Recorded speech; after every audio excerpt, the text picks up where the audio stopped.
look at how we can use the Rivet universal connection to create an associative connection between a skin on a winglet and a spar. Here you can see we have an assembly finite element model, and let's take a closer look at the idealized part of the spar where we've defined connection locations for where we'd like to put some rivets.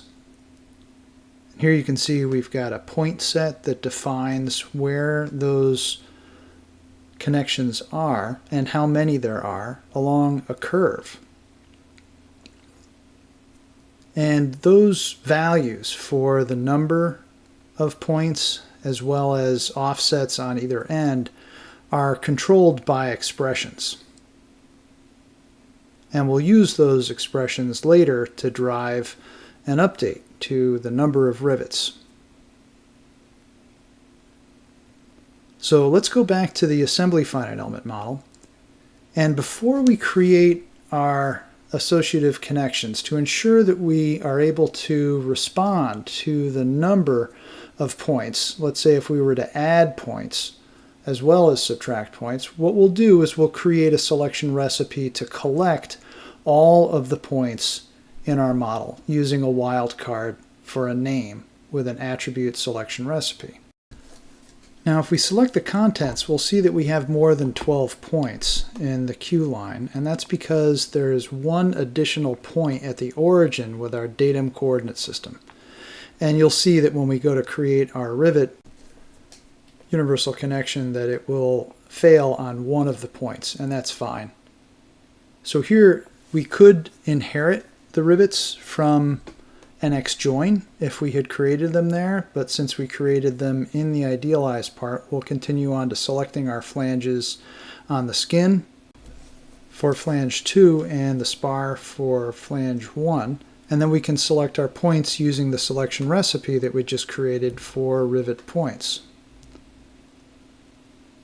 Then we can specify our tolerances and our physical properties. Here we're using the diameter specified as 1/4 of an inch and the flange material to determine what the stiffness will be for our rivet.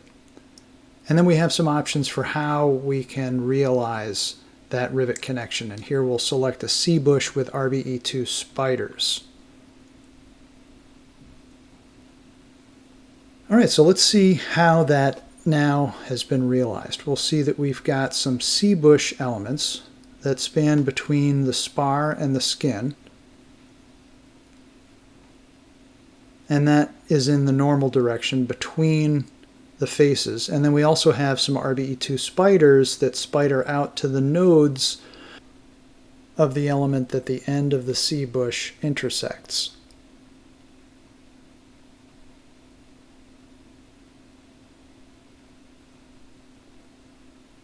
Alright, so that looks good.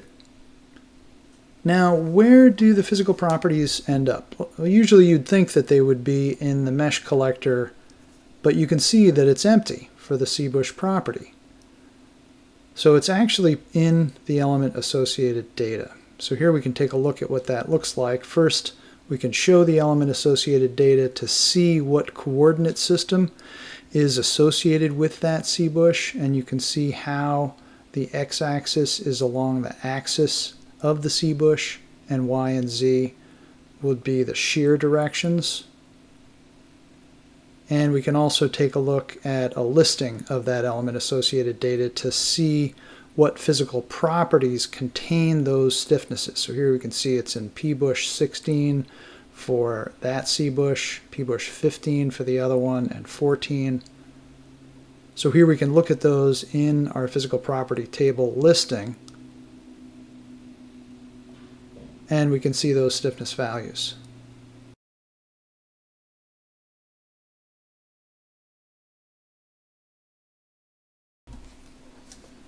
Next, we'll look at how those values are determined. So if we go into connection elements and select our rivet element, you can see that the stiffness parameter is determined by the Huth formula. We could put in a user-defined stiffness if we'd like as well. So here let's change it instead to be million pounds per inch in the X, Y, and Z direction. So if we make that change and then take a look at the element associated data for our Rivet universal connection, we'll see that all of the CBush elements are pointing to the same pbush 3 physical property. And if we go to our physical property table manager, we can see pbush 3 has those values that we had specified.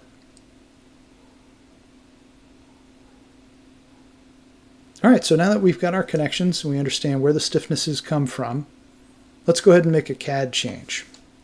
So let's say 12 rivets is not enough. We need to bump that up. So let's go to our expression editor and we'll change the number of rivets from 12 to 14.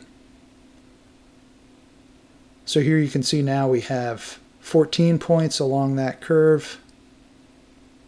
If we go to the AFEM, we won't get an update. We actually need to go to the FEM first for the Spar in order for the number of points to update in the FEM.